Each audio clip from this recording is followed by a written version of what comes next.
Sejam muito bem-vindos, senhoras e senhores. Aqui quem fala é Marcelo Milani, junto com meu irmãozão Zeca Ruiz, dessa vez mais soltinho ainda. Cada vez mais soltinho. Zequinha tá ficando incrível isso daqui.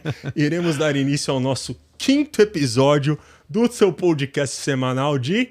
Mais dor, por favor. Aquele podcast que faz com que você tenha a dor produtiva, Zeca. O sofrimento. A dor com significado. Isso, sofrimento produtivo. Nós agora extremamente bem assessorados pela Olga, comunicação, marketing. Meninas, vocês são demais. Nossas madrinhas no marketing. As madrinhas do marketing que dão um esporro na gente, que estão fazendo com que a gente sinta mais dor do que qualquer outra história que a gente vai contar aqui para vocês. Parceiras ideais para esse podcast. É ou não é? E então, hoje a gente separou um tema doloroso, né, Zeca? Hoje vai ser aquela coisa que, cara, eu duvido que algumas pessoas vão ter coragem de assistir até o final. É isso aí, cara. Saca aquele negócio que a gente vai estar provavelmente falando e o cara vai começar, ou a pessoa vai começar a se identificar com aquilo e vai falar, ai, acho que não tô gostando do que esses meninos estão falando. Ai, nossa, que besteira o que eles estão falando. Porque é sempre assim, né? Quando a gente toca nesse tema específico, vocês já vão saber qual é, a pessoa nunca fala que ela fala que não, imagina, comigo não e tudo mais. Então, preparem-se, senhores, porque com certeza absoluta, muitos de vocês ficarão incomodados hoje e sentirão aquilo que nós gostamos de provocar no outro. A dor. A dor do crescimento. É isso. E se não conseguir... Isso é ele, né? Eu só falei a parte da dor. Ele que quer falar do crescimento. Se a gente não conseguir pensar em como ressignificar isso, a gente pode ter um problema. Por isso, Zeca, apresenta o tema aqui pra gente, fala do que a gente vai falar e vamos começar, porque eu tô louquinho para falar muito hoje. Vamos lá, Zeca. Marcelão. Então, muito bem-vindo, pessoal, ao nosso 5º episódio com o tema A Dor do Ego. Começa quente hoje, porque o ego, meu Deus, se não for a raiz de todo o nosso sofrimento, ele com certeza é um pilar essencial para o tal. E aí, Marcelão, me diz então como você quer começar esse episódio? Você me trouxe um textinho, aparentemente, ou você quer começar apenas respondendo a pergunta do porquê desse tema, meu querido? Ah, muito bom, Zeca. Cara, eu acho que a gente pode começar falando de um pouquinho do que é o ego no nosso ponto de vista, né? Trazendo para o pessoal aqui um pouco das nossas experiências, não só pessoais, do quanto a gente também já se deu mal na vida por conta do ego, entendeu? Porque acho que isso é importante. Vocês não podem achar que porque a gente somos coaches em autodesenvolvimento, somos terapeuta. Budas prontos, Cristos. Não. Você é tipo um Buda. O Buda você é. Você é um cara evoluído. Eu gosto de puxar para esse lado, mas eu também sou imperfeito, cara? Olha, então esse é o Zeca se desprendendo do ego. É isso aí. Então, se colocando sem ego à disposição do público. Esse é o exercício.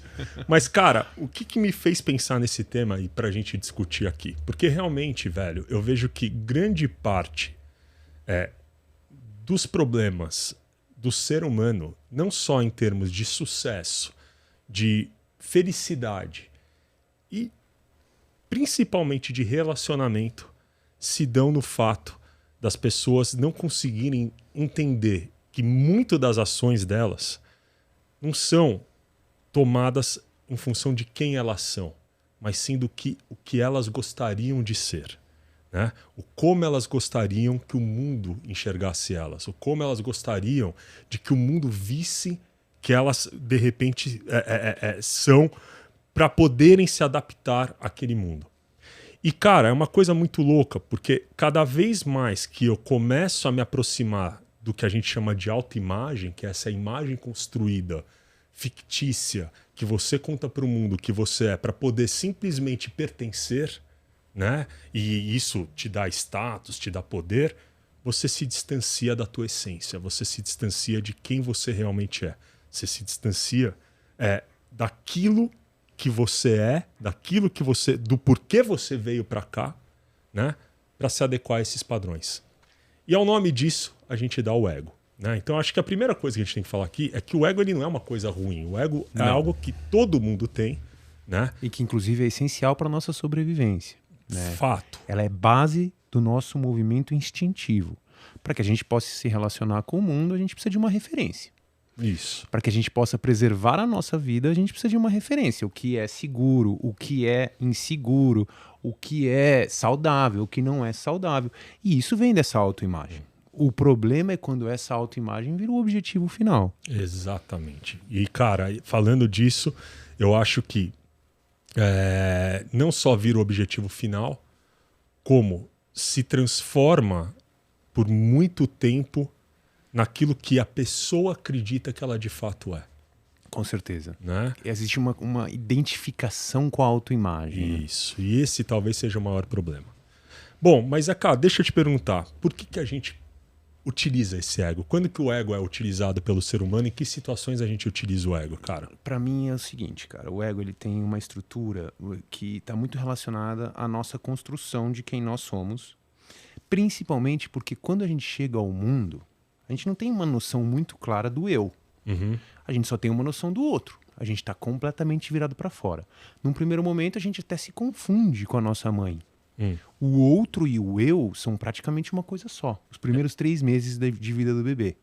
Então é a partir daí que a gente vai criando uma referência de mundo. Uhum. Então quando a gente vai se relacionando com o outro e a gente recebe toque, carinho, recebe alimento, a gente começa a perceber que existe algo além de nós. Começa a perceber que a partir disso também tem algo relacionado a nós. Só que isso é um pouco mais à frente no nosso desenvolvimento. Quando a gente começa a criar consciência do nosso corpo. Quando o bebezinho, por exemplo, começa a olhar para a própria mãozinha, ou para o próprio pezinho, ou quando ele sente a fome e chora, ou quando ele sente a dor de uma cólica e chora, ele está começando a criar consciência de si.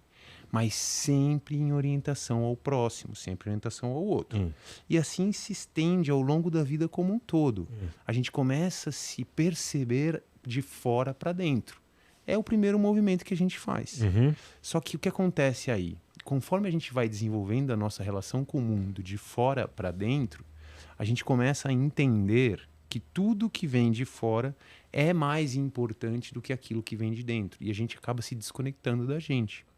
O que teoricamente, o que a gente poderia chamar disso é um falso centro. A gente coloca o nosso centro para fora. A gente acha que as pessoas e a forma como as pessoas nos olham e as formas como as pessoas nos valorizam e nos validam é o que dá sentido para a nossa existência. Só que o que dá sentido para a nossa existência está em contraste com isso. E, é o nosso você centro acha verdadeiro. E isso acontece muito pela necessidade de pertencer, né? Necessidade de pertencer e necessidade de afeto. Porque mamíferos são intrinsecamente ligados ao afeto. Você pode perceber. Dificilmente um lagarto fica próximo do filhote, uma mãe lagarto, fica próximo do filhote quando o filhote nasce. Ela, vê o filhote nascer e talvez, se vê o filhote nascer, pouco tempo depois já vai embora. Só para vocês entenderem, ele falou lagarto porque lagarto não é mamífero. Exatamente. Não, porque vai ter nego que não vai ter. Mas calma, eu tô falando isso justamente para mostrar que o lagarto é diferente do mamífero, porque o mamífero, ele sim... É o cérebro reptiliano. Exatamente. Pelo amor de Deus, é a puta fonte de cultura aqui Puta também. fonte de viu? cultura aqui.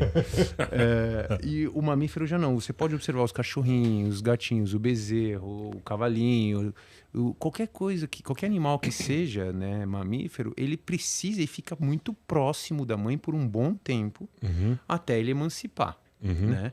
Então o afeto ele é essencial para o nosso desenvolvimento, principalmente porque o nosso organismo, o nosso cérebro e nossa, né, neurologia, biologia, ela não é orientada exclusivamente para a nossa sobrevivência como indivíduo, ela é orientada pela sobrevivência da espécie. Então o ego nesse momento ele tem essa formação de fora para dentro para colocar a gente no nosso contexto social, que é muito importante. Tá? Então, ou seja, o ego ele traz as conexões humanas, o ego ele traz o senso de pertencimento, o ego ele traz convicções e referências de comportamentos sociais que são importantes para a sobrevivência do todo. O problema é quando nós colocamos o nosso ego e a nossa autoimagem como a nossa fonte de felicidade. É isso. Esse é o grande problema. Isso. Né? E aí eu vejo o seguinte, cara, né? Puta, agora vamos começar a sentir dor, porque estava muito bonito tudo que ele estava falando. Uma verdadeira aula que Zeca Ruiz deu pra gente aqui sobre o ego. E eu, particularmente, mano, eu amo ouvir as coisas que você fala. Você entendeu? Não. Porque assim, cara, quem já conviveu com, em outros tempos glórios, cara, né? A gente um dia vai fazer um podcast sobre a dor do nosso passado. A dor de enfrentar um passado, a dor de olhar para um para o outro e não poder dar risada num podcast do que a gente já fez. Né? Mas um dia a gente vai se desprender desse ego de querer mostrar que a gente vai se colocar vulnerável. A gente vai se pôr vulnerável. Talvez no próximo episódio a gente possa um bom tema para o próximo episódio. Vamos pensar nisso.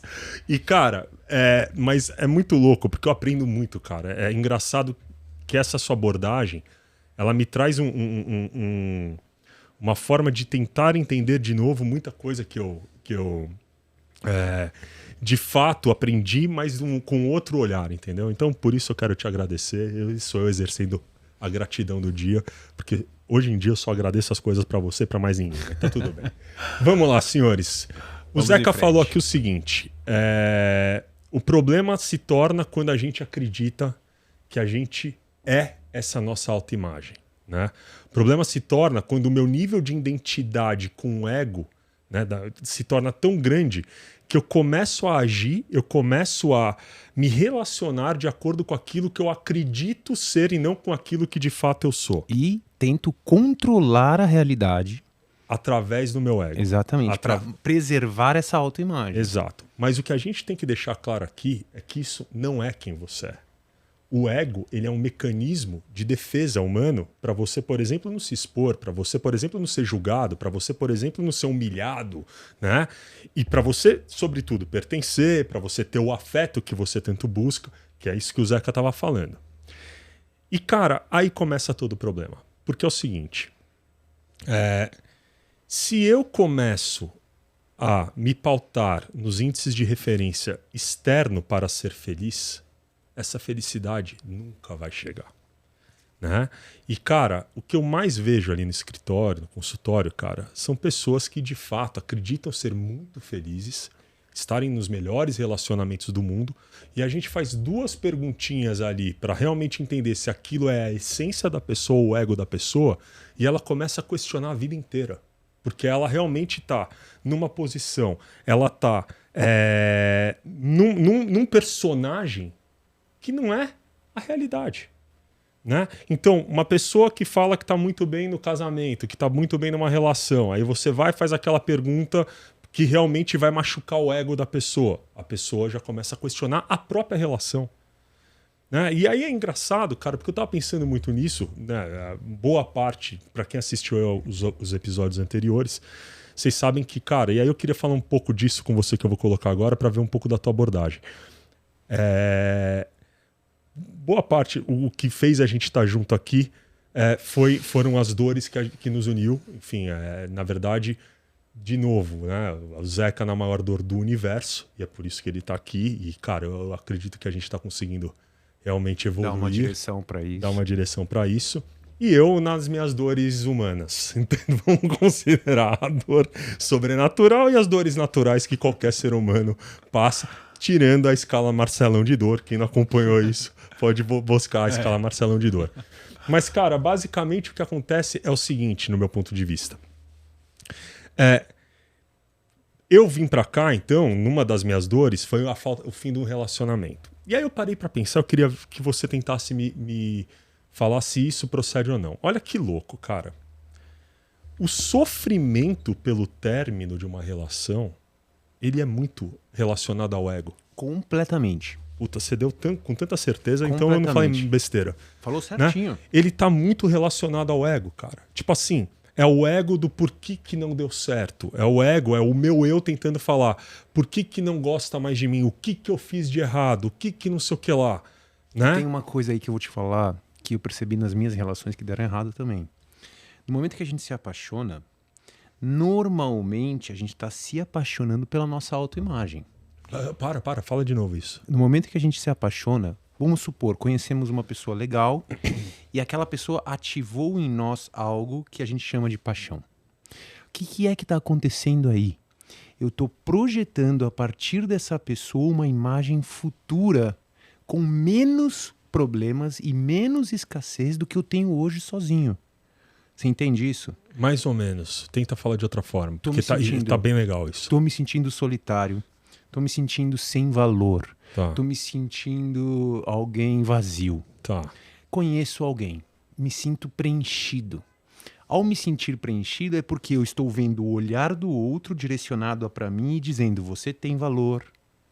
Mas isso é uma projeção, porque o outro não necessariamente falou isso pra você. Se há uma paixão mútua, É. a intensidade é muito maior. Uhum. Você concorda? Uhum. Se eu estou sendo correspondido no que eu estou sentindo, é porque há uma intensidade grande na relação. Nessa intensidade, eu tenho uma tendência, num primeiro momento, a acreditar que aquela pessoa vai resolver todos os meus problemas. Isso. Vai resolver meu problema de vazio, vai resolver meu problema de solidão, vai resolver meu problema de não me sentir valorizado pela vida, pelas pessoas no geral. Não me sentir com valor. Alguém gosta de mim. Alguém vê valor em mim.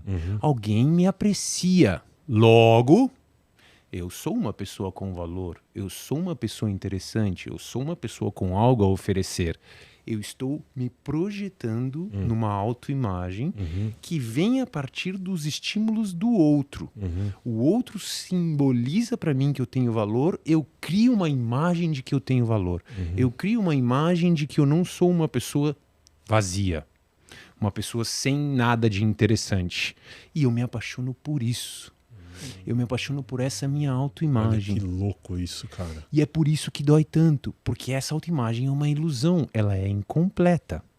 E o que mais dói nessa vida, a gente até fez um episódio sobre as expectativas, é esse romper da ilusão. É quando esse castelo de cartas desmorona. O que vem num primeiro momento? Todas as dores que eu tentei suprimir com essa dinâmica da paixão. Que é o ego. Que é o ego. O ego, ele, na verdade, ele faz esse tapar de buracos temporariamente. Porque a gente quer, de todos os jeitos, evitar sentir o desconforto. E ao evitar sentir o desconforto, a gente procura todo tipo de artifício. Um deles é a paixão, um deles é o relacionamento. E é uma coisa muito louca, né? Porque quanto mais você também, dentro do ego, tenta se livrar dele, parece que mais ele te consome, né? É óbvio, a gente vai entender um pouco que a única forma da gente se livrar do ego é a gente se colocar no estado de vulnerabilidade completa, né? Então, assim, a gente realmente aceitar, e a aceitação, acho que também é a palavra mais correta pra gente trabalhar o ego, né? Então, por exemplo, terminou a relação, cara, você fez o que você deveria ter feito, você entregou o que você deveria ter entregado, e você não tem mais que se perguntar o porquê deu errado. Porque o porquê deu errado é o que vai te trazer, por exemplo, o surgimento desse ego, que vai te vincular àquele estado negativo. De culpa. De culpa, autopiedade. de piedade, de vitimização. Exatamente. E aí que você entra num processo de que é uma espiral negativa, né? Você começa com pensamentos negativos sobre si mesmo, pensamentos negativos geram sensações negativas geram mais pensamentos negativos. Quando você vê, você está se sentindo um lixo, desesperado para sair daquele buraco, tudo porque você quer um respiro de uma autoimagem que seja satisfatória para você. É bizarro. Porque nesse momento você está lidando com o seu lado mais obscuro, com o seu lado mais doloroso, o seu lado mais reprimido. Então o que acontece? No momento que você rejeita, e olha que a gente tem que falar sobre a dor da rejeição quando está relacionada ao ego, porque a maior dor, inclusive se você toma analgésico, você sente alívio da dor da rejeição. Você sabia disso? Como é que explica? Você acabou de se sentir... Pega 5 caixas aí de analgésico. Anador, Dorflex. Pode pegar um É de verdade, cada. é verdade. Meu irmão, vou passar Bengay, vou passar... Porra, meu irmão, se analgésico resolve Cara, esse problema... Ajuda muito. Não, vou começar a comer isso aí igual brincadeira, não cancelem. Daqui a pouco... Não, tô vendo. Menino, nosso marketing... Meninos, tomem cuidado, porque vocês podem estar induzindo pessoas a consumir droga. Ainda não, mas... Mas, ó, você não viu que nos Estados Unidos tem uma epidemia de painkillers, inclusive? Tem os mais... É mesmo, cara. Porque a galera toma isso como se fosse realmente um anestésico para dores emocionais. Bizarro. Cara. Só que a rejeição, especificamente, é considerada uma das maiores dores no nível físico. Porque ela te provoca uma dor física, Ela né? te provoca uma dor física. Eu me lembro uma vez, a primeira vez que eu namorei, inclusive você conheceu essa minha ex, Quando ela terminou comigo, que ela terminou pelo Que telefone. tesão, eu gostei disso. Vocês não entenderam o que acabou de acontecer aqui, né? Porque eu e o Zeca, a gente tem um combinado, a gente não vai falar nome Não, aqui. não por enquanto. Por enquanto, a gente não vai falar o nome de ninguém. Sim. Se a gente perceber que o podcast não tá tendo sucesso, Aí a gente taca fogo no... pra gente parquinho. pra gente começar a ganhar views, like, a gente vai falar o nome da pessoa e marcar os brothers da pessoa. Então, por exemplo, essa namorada Pra dele, o viralizar. que a gente vai fazer? A gente fala o nome depois e marca, tipo assim, 3 pessoas que conhecem ela, pra essas pessoas falar assim, nossa, você viu o que eles falaram de você naquele podcast falido? Dá mais deles? engajamento. Aquele podcast que não foi pra frente, os caras são... Mas ele tava falando de você. Então a gente vai gerar engajamento à custa de vocês. Ou vocês ajudam a gente, ou a gente vai engajar às custas de vocês, É cara. isso aí. Entendeu? Escolhe, alguém vai ser queimado. no Alguém vai processo. ser queimado. Mas agora você tá falando dessa Não, mas namorada... brincadeira, voltando. Não, brincadeira não. Pra ele é, pra mim não. Mas enfim, pode continuar. Pode falar da Nesse namorada. momento, a gente namorou 6 meses e logo depois do Natal ela me ligou e falou: olha, não tô afim de continuar, quero curtir minhas férias e não vai dar certo.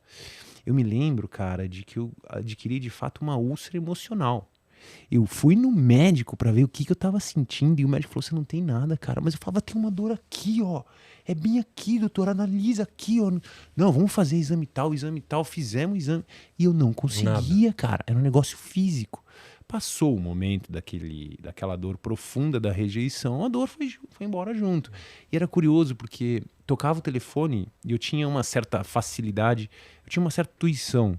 E algumas vezes ela me ligou porque ela tinha que resolver alguma questão lá. Tocava o telefone, eu sentia que era ela, eu sentia A dor ali. aliviando. Só de saber que era ela no telefone. Que louco, cara. Então, ou seja, é um negócio que a gente sente no corpo mesmo. E tem a ver com essa questão do ego. Porque é tão profundo o colapso entre nós e a autoimagem. E a gente é tão condicionado a viver para as nossas autoimagens que a gente acaba se perdendo do que é o essencial. E aí entra um pouco na questão do eu. Porque o contraste entre ego e a essência, a palavra que vem, o Viktor Frankl usa o si mesmo. Né? Já ouviu ele usar esse termo? Animal, já. Que ele fala, quando a gente está nas nossas mais profundas dores, é a nossa oportunidade de acessar a nossa essência. Exato. E isso que é o interessante das nossas grandes dores. Principalmente as dores de rompimento, de colapso do ego. Isso. Que vem através da rejeição, do fim do relacionamento, que vem através de abandono. uma demissão, um abandono, um luto. O luto. Porque o que acontece aí? Dentro dessas dinâmicas, a gente perde uma identidade.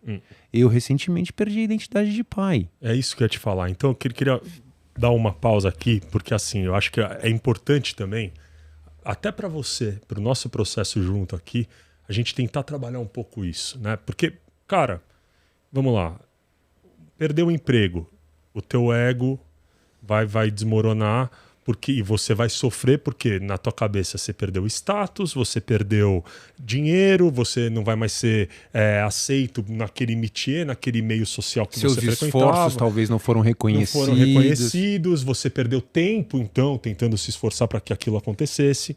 Aí a gente vai para um término de relacionamento. Cara, você perdeu tempo da tua vida, você perdeu dedicação a uma pessoa, né? Você perdeu dinheiro, de certa forma, quando você se relaciona, dependendo da tua situação com a pessoa, você também era o provedor, você perdeu projeção de vida, de família, de estrutura que você possa ter criado, amigos em comum. Então, assim, e aí vem o ego, enfim, é onde a gente tem que reconhecer essa dor.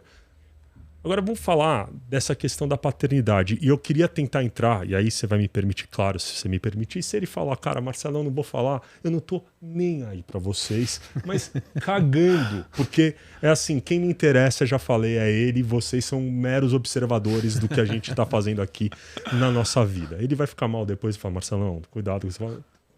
Eu tô falando sério. Então é o seguinte, se você não se sentir à vontade, a gente não precisa entrar nesse ponto. Pode falar que a gente coloca o coração na mesa. Isso. Irmão. Porque pra mim é o seguinte, cara. Cara, a Liz, ela foi muito cedo. Ela foi muito cedo, velho, né? É foda, eu vou me emocionar, porque eu sou ser humano, eu sou vulnerável e é assim que funciona. E, cara, você e a Ká, sobretudo, cara, vocês criaram ali, é evidente, a identidade de pai, né? No momento da concepção, no momento em que Chegou no mundo. Não, nem chegou antes, né? Na Pra gravidez, ela, principalmente tipo assim, antes. Pra mim, foi no momento é, que eu vi, que eu peguei no colo. que você criou a conexão, né? Mais profunda foi. Eu com o Bernardo foi a mesma coisa, cara. Foi a mesma coisa. E eu até fazer um paralelo pra você saber dessa história. O Bernardo nasceu, eu virei pra Júlia, quando ele nasceu, vocês estão ouvindo tudo isso, a história, o final é legal. Eu virei pra ela e falei o seguinte, falei, cara, não parece comigo. Ó o ego. Eu juro por Deus, eu falei, cara, não parece comigo, Júlia. A Júlia, coitada. Todo inchado, né? Não, acabou de sair. Coitada, tava com a anestesia pra baixo, tremendo, velho. Eu tremia, ela olhava. Ela, eu falei, cara, não parece comigo. Tipo, ela não entendeu porra nenhuma. Acho que tivesse nascido um ET, tá ligado? E aí foi uma coisa muito louca, porque eu não consegui criar a primeira conexão.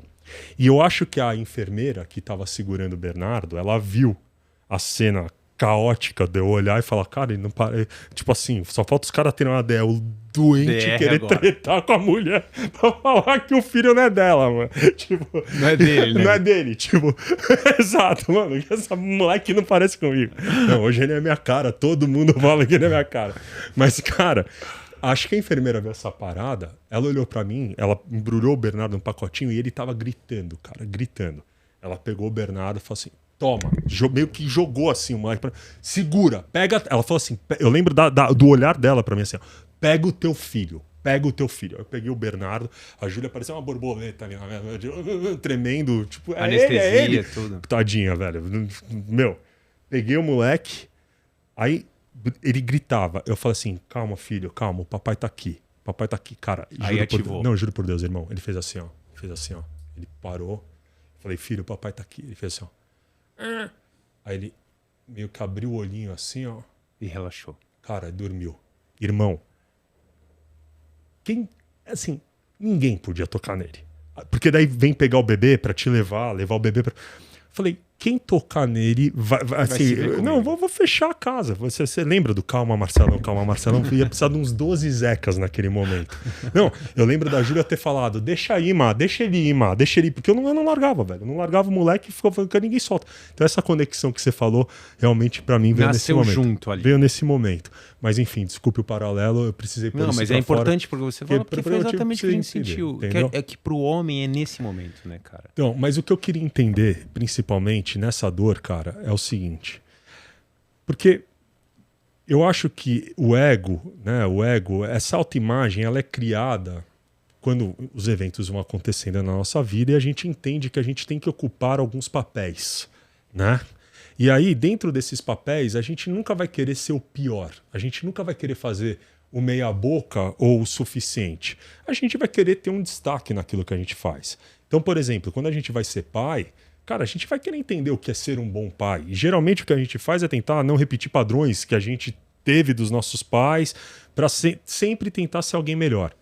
No teu caso, velho, de fato vocês criaram essa imagem de um pai e de uma mãe e que subitamente, irmão, foi tirada de vocês, digamos assim, a possibilidade momentânea, né, pelo menos sobretudo da nossa pequena Alice, de vocês continuarem vivendo isso.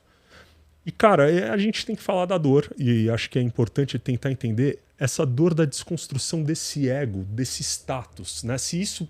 É óbvio que hoje você nunca vai deixar de ser pai, você é pai, né? Mas das projeções, se em algum momento você falou, puta, meu, essas projeções que eu já tive na vida, você e a Cá se olharem e vocês tentaram se entender. Então, como que ficou a parte do ego nesse momento da dor, velho? O que aconteceu? Essa é a maior dor, cara. É o fato de... Uma vez estava nesse processo todo, eu li um texto dentro de um livro espírita que dizia o seguinte: quando nós perdemos um pai, nós perdemos o passado. E quando nós perdemos um filho, a gente perde o futuro. Vai se fuder. Porque é o que vem, cara. Nossa, cara. No momento que você é beneficiado por uma vida no sentido de dependência, cuidado e troca, porque o que era muito forte pra mim era assim, era o olhar dela pra mim no sentido de eu preciso de você. E a Karina a mesma coisa, do tipo, sem você eu não existo, eu não consigo estar viva. Eu preciso do seu ninar, eu preciso do seu alimentar, eu preciso do seu teto, da sua dinâmica de estar presente e me dar afeto. Quando de repente você não tem mais isso, É muito complexo, porque você olha para o que você tinha antes, a vida antes de ser pai, e essa vida não te serve mais. É curioso até, porque quando ela chegou, a gente estava completamente apaixonado, mas depois de 3, 4 meses, a gente olhava para a situação e falava, meu Deus, que saudade de poder simplesmente pegar numa sexta-feira e ir para um bar com os amigos. Ou que saudade de sair num sábado e O num que cinema. todos os pais devem falar. Todo mundo. Né? Mas Todo é bom mundo. essa história pra gente começar a dar um pouco Cara. é isso que nós viemos fazer aqui, meu irmão. Tocar nisso. Essa tua dor que você tá sentindo. Incomodar nesse sentido, exato. né, cara? É isso que eu quero que essas pessoas que reclamam demais entendam. Porque é fato, gente. É fato. A gente vai reclamar daquilo que a gente não tem. Do que tá faltando. Do que tá faltando. Só que no momento que o jogo... Isso é a dinâmica mais comum do ego. Eu tomei algo como certo, eu deixo de valorizar. Mas não é direto assim com relação a um filho, porque tem muitas experiências diárias que são muito confortantes e preenchedoras, né, cara? Do tipo, uma risada. Se você quer um negócio que mexe com você, é o bebê chorar, vai no fundo da tua alma, você começa a tremer, do tipo, meu Deus, preciso fazer alguma coisa, e é o bebê sorrir, dar uma gargalhada, né, cara? As duas coisas que mais tocam na essência do seu ser ali, que parece que é uma energia, né? No primeiro caso do choro, ativa o senso de proteção, o instinto de proteção.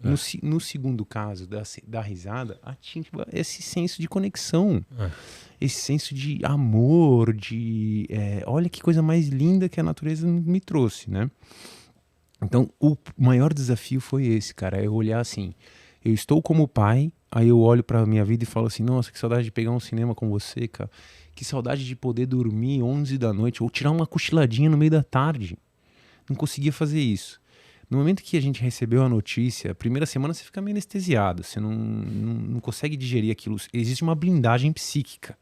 É um negócio muito grande para você digerir de primeira. Tipo, vai para uma negação. Vai para uma negação. Você começa a entrar... Depende do tipo de negação. Algumas negações são mais saudáveis que outras, mas é necessário. Você não vai... É a mesma coisa que alguém chegar e colocar um elefante na tua mesa e falar, come. Um elefante de 5 toneladas. Você não sabe nem por onde começar. Aí você vai falar, bom, eu vou ter que comer. Então eu vou ter que fazer como parte por parte. Vou pegar vou ralar um pouquinho na salada aqui, vou comer agora. Passa mais um dia, eu como mais um pouquinho ali no arroz, sabe assim? E é o que a gente foi fazendo. Mas o principal a dor é essa, cara. É do tipo, meu Deus, eu estava reclamando de algo que fazia falta. E agora o que eu tô vivendo é a maior falta de todas. Nossa, mano, que ausência. Não presença mais. Não presença mais. E aí, gradativamente, pariu, você é convidado, cara, a uma... E aí que tá o lidar bem ou lidar mal com o luto. Porque o fato de você ficar num vazio profundo como esse te faz olhar para todos os lados e se perguntar qual é a direção que eu devo ir agora. Nós escolhemos o caminho da espiritualidade e o que tem nos ajudado mais. E a gente está fazendo práticas de meditações, a gente está fazendo práticas de orações, a gente está lendo livros que nos ajudam a lidar com isso. Ou trazendo... O autoconhecimento, né, cara? O autoconhecimento. É o autoconhecimento. A tua fuga foi pro autoconhecimento. A minha fuga foi.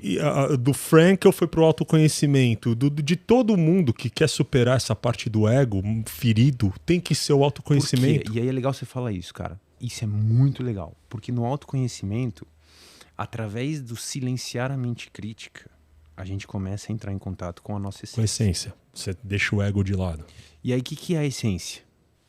É a ausência de rótulos, a ausência de funções sociais, é a ausência de status, é a ausência de conquistas, é a ausência de tudo. É o quê? É um grande vazio, é o eu sou, ponto. Nada mais do que eu sou.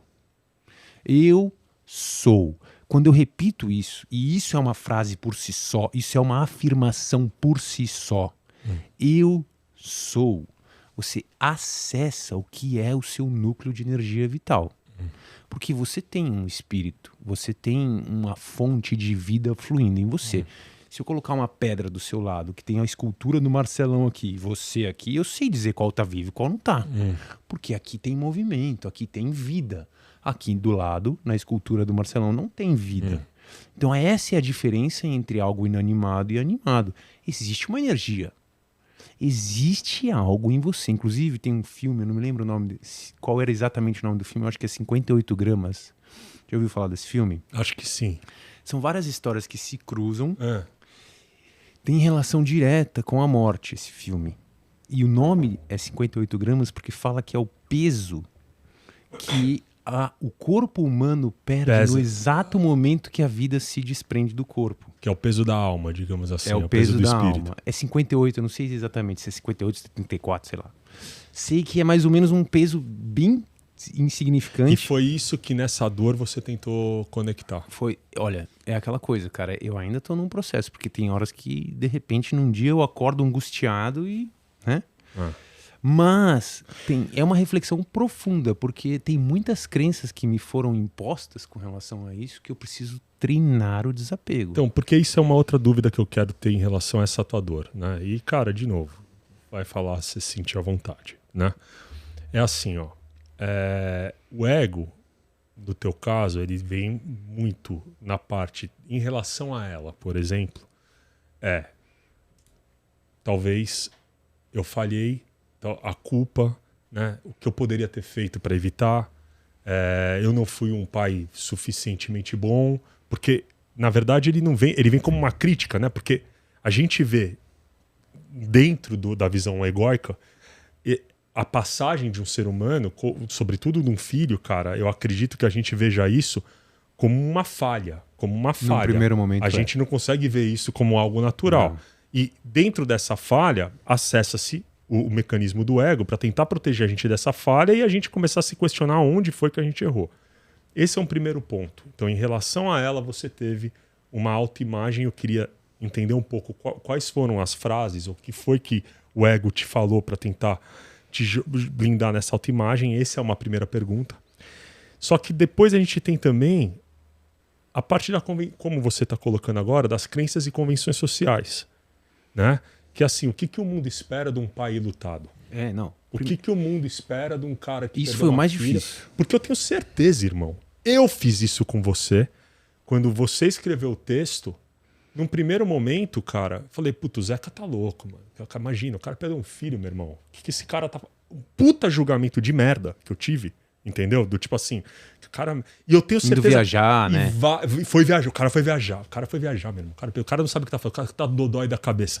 E várias pessoas fazem isso também, quando vem coisas que elas não estão acostumadas a ver e a viver, não respeitando talvez a capacidade do outro e julgando a capacidade do outro de lidar com um problema maior do que o teu. Ou seja, estão no ego delas também de querer criticar, de querer julgar, de querer falar mal, de pessoas Pelo que fato delas não conseguirem entender que cada um tem o seu tipo e precisa encontrar uma forma de criticar, né? E aí eu queria entender em relação a esse universo de pessoas, né? E inclusive da própria sociedade, velho, que, porra, vai receber um pai lutado, como é que funciona isso? E o que o teu ego, como ele se manifesta nessas duas situações? Então, na primeira, na passagem da Liz, e depois no restabelecimento social. Né? Porque, cara, eu imagino a vergonha, eu imagino a falta de vontade de se relacionar, eu imagino, tipo assim, cara, puta, ter que ficar falando sobre isso, ter que ficar falando sobre voltar isso, a trabalhar, irmão. voltar a ser voltar produtivo. a trabalhar, voltar a falar que, porra, existe vida. Porque daí o ego tá te ajudando, de certa forma, a conseguir fazer isso também, entendeu? Sim. Então, mas dói, meu irmão, dói. É aí onde eu queria tentar entender o que essa autoimagem que você criou em cada uma dessas situações. Se puder tentar ser pontual para mim nas duas, acho que pode ficar perfeito até para eles entenderem com melhor. Com relação à passagem da Liz, num primeiro momento, cara, eu tive, assim, talvez um pouco de sorte, porque algumas pessoas se aproximaram de mim. Uma delas eu nem conhecia, foi no velório, e ela me disse, isso já passou comigo também. E eu olhei para ela e falei, o que você fez? Ela apontou para a Karine e falou, você precisa cuidar dela agora. Então a minha conversão de autoimagem nesse momento foi, eu preciso cuidar da Karina. Foi dali que eu tirei um senso de utilidade. Porque o ego tem muita relação com isso, né? Ser útil, ser valorizado, ser importante, ter um valor. Porque é verdade, cara. Porque realmente você perde o valor como pai, você tem que criar uma projeção em algum lugar. Em algum lugar. E aí foi uma sorte muito grande, porque eu fazia 2 minutos né, no velório, só tava eu, a Karina e minha prima que tinha chegado. E aí essa mulher veio, se aproximou, falou, você é o pai? Eu falei, sou o pai. Ela falou assim, que, né, meus pêsames, eu sinto muito vocês estarem passando por isso. Aí ela falou assim, eu já passei por isso. Eu olhei para ela assim, eu falei, como você fez? Ela falou, você precisa cuidar dela agora. E apontou pra Karina. Falou, ela é a mãe? Eu falei, sim, você precisa cuidar dela. Foi aí que, pum, virou a minha chave. E eu falei, tem utilidade ainda. Porque a primeira coisa é você só pensar em você, né, cara? Você nem consegue enxergar o outro naquele momento. Puta, você velho. só consegue ver sua dor. Cara, é impressionante, velho. Foi o que aconteceu comigo. E aí, graças a Deus aconteceu isso. A partir daí, eu comecei foi uma coisa muito importante pra gente, porque tem muitos casais que se separam nessa hora. Nossa, irmão. Que começa na acusação, Nossa, cara. velho. Você Nossa. devia ter feito isso. Claro, Você. Claro, é o ego, né? É o ego. É o ego. Você precisa Você- aliviar. É claro. Você precisa aliviar. Você precisa encontrar uma forma. Se você não tiver essa consciência do ego, querendo empurrar pro outro, você vai fazer o pior que você pode fazer, que é pesar no outro que está vivendo aquela dor com você. Então isso foi a primeira coisa, né? Primeiro eu falei, preciso cuidar da Karina. E segundo eu preciso dela para cuidar de mim também, porque só ela entende.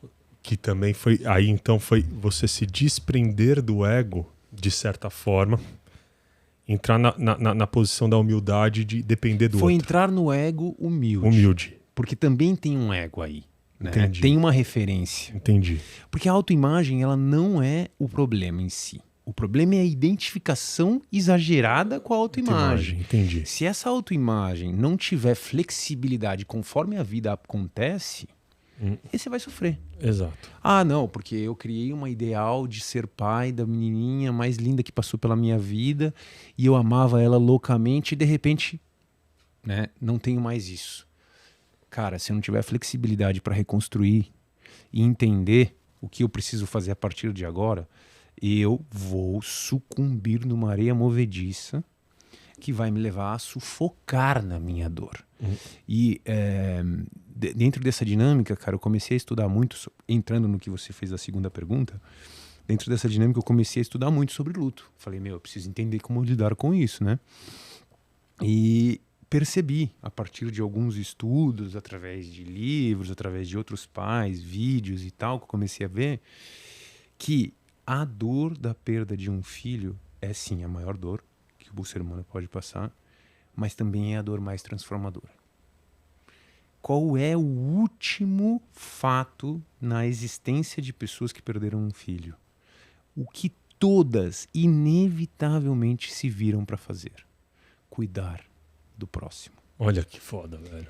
Olha, isso é muito importante a gente falar, irmão, porque isso é o ego quando não está saudável, né? Se a gente não pensa no próximo, nós estamos com um ego doente. É isso, cara. É isso. É isso. Em qualquer área. Em qualquer área. Em qualquer área. Ou seja, se você tá numa relação profissional e você não pensa que demitir esse cara vai gerar um impacto, teu ego não tá saudável. Ah, mas a performance, cara, você tá colocando... Tudo bem. Reduzindo a pessoa a uma coisa. A pessoa a uma entrega. Uma parte. Você tá num relacionamento e você não comunica, você não conversa, você toma decisões arbitrárias do que decidir pra vida de um outro ser humano, sem tentar criar um ambiente para você poder tomar essa decisão. Você age do jeito que você quer, ignorando o outro, teu ego tá doente. Teu ego tá doente e você vai sofrer. O futuro é esse. É né? isso. O futuro é esse. É isso. Então, ou seja, e aí volta naquilo que a gente falou, cara. Nós somos programados pela natureza para a sobrevivência do grupo. Inclusive, existem pesquisas que acompanham grupos com egos competitivos e grupos com egos colaborativos. Quando a gente fala de competência individual, os grupos de ego competitivo têm melhores resultados individuais.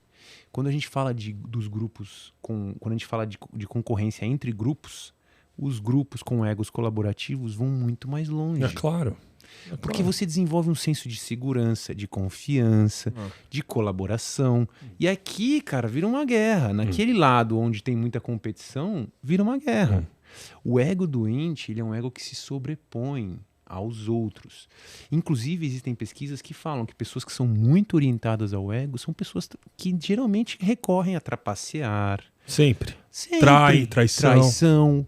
Porque, no fundo, ela tá tão obcecada pelo aquele resultado daquela autoimagem que vale tudo. É o narcisismo. É o narcisismo, exatamente. Mas o que acontece aí que ninguém percebe é que, normalmente, essa busca desenfreada do narcisista, da pessoa que é trapaceira, da pessoa que atropela todo mundo pelo próprio ego, é que ela está escondendo uma grande falta, um grande sentido de insignificância. Claro que ela é insignificante. No fundo, ela se sente assim, cara. É como ela se sente. Ela precisa, de fato, escalar o próximo, ela precisa se mostrar mais do que o próximo. Mano, que coisa pior do que, para você se sentir bem, você ter que desmerecer alguém? Não existe coisa pior. Você quer se sentir assim, para você realmente achar que você é um bom profissional, falar mal, nivelar-se por baixo, né? Não. É bizarro, é assim, cara. Pra eu falar que eu sou bonito, eu tenho que falar que o outro é feio. Pra eu falar que eu sou inteligente, eu tenho que falar que o outro é burro. Sim. Pra eu falar que eu sou autoconfiante, eu tenho que falar que o outro é inseguro. E você sabe o que é o mais louco disso que você está falando? Já foram feitos também análises dessas pessoas, de como elas são vistas pelos outros. Se você é uma pessoa que quer se parecer inteligente, falando que o outro é burro, geralmente a imagem de burro fica pra você. E é isso. E de então, inseguro também. É um belo de um tiro no Talvez pé, cara. Quem esteja na relação não consiga visualizar isso, né? Porque você também tá passando por esse momento de estar tendo, por exemplo, o teu ego sendo esmagado pelo ego do outro. Porém, quando essa história vai pro mercado, vai pro meio social, o julgamento social ele é infalível, irmão. Ele é infalível. Ele é infalível. Ele vai conseguir entender justamente, e não só o julgamento social, mas a vida anda, a vida continua, né? O mundo dá voltas. O mundo dá voltas, e aí a gente começa a ver quem tá melhor em determinada situação da vida do que outra pessoa. Por que eu preciso ficar diminuindo o outro? Alguém sempre vai te perguntar isso. Se você tá ali constantemente diminuindo o outro, você não tá... Eu tô ouvindo você fazer isso, eu não tô me sentindo bem.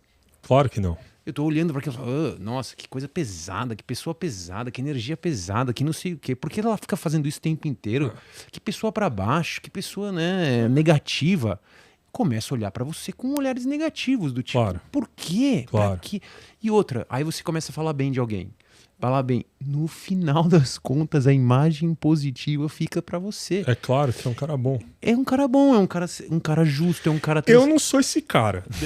Esse é você. Eu sou o capeta e falo mal de todo mundo, Zé, cara. Eu não desmoralizo ninguém, eu não vou bater no ego de alguém, mas eu falo mal de todo mundo, velho. Falo muito mal. Você é um puta Buda. Se não fosse por você, a gente não estaria aqui novamente. Eu preciso deixar claro pra vocês isso. Esse cara tá sendo responsável por tudo que vocês estão vendo aí. Porque senão teria virado um livro engavetado esse projeto. A verdade é essa.